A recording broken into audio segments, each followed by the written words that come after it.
What if, instead of showcasing our college degrees, job accolades, and prestigious awards, our resumes dared to list our detours, dead ends, failures, and employment gaps? What if that list of all the scraps and screw-ups of our careers is where the real seeds of possibility lie? We offer up the muddy mess to showcase that nothing is wasted. Every experience counts and creates the conditions for new life and growth. The scraps, the leftovers, the discarded stuff, its richness is the fertile soil for new life to take root. Even in the times we've been hurt, disappointed, let down, these shitty experiences make way for new learnings. Here's what National Constitution Center President Jeffrey Rosen had to share with us about these manure-like moments.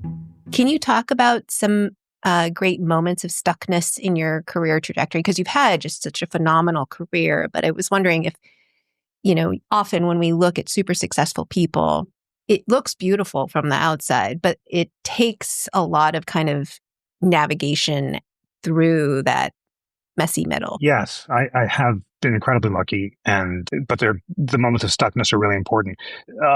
I've been doing journalism for a long time and had great success at it, but I had some career bumps in the early 2000s. A piece I wrote about Justice Sotomayor at the Supreme Court was rightly hammered by the internet because it was kind of sloppy and arrogant, and I was completely knocked on my feet because of that. I'd never really been criticized before, and it was the dawn of the internet, and I just didn't know how I could go on just by being rightly criticized for writing a sloppy piece. And that required a lot of reflection and kind of setting down a spiritual path of getting over my own ego and recognizing I'm not perfect and it's fine to criticize me when I do bad things. And it's not about me, but about, the truth. And that really started deep reading in the wisdom traditions in the Hebrew scripture, as well as the New Testament and the Bhagavad Gita and the Dhammapada and the Upanishads, especially deep reading in the Jewish tradition, which is mine, in Musar and in the medieval texts of character improvement in Judaism.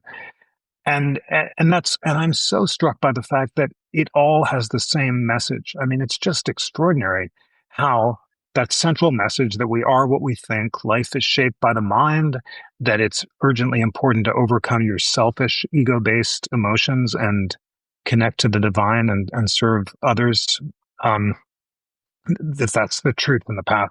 So it's often said that you need challenges and bumps and to really learn and grow, and that was certainly my case.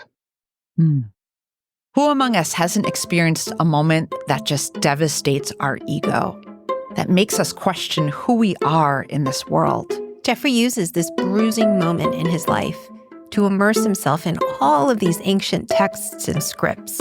He retreats to this very academic approach, but then ultimately realizes that the messages across all of these texts keep coalescing around this idea of overcoming ourselves and our selfishness, and ultimately loving and serving others.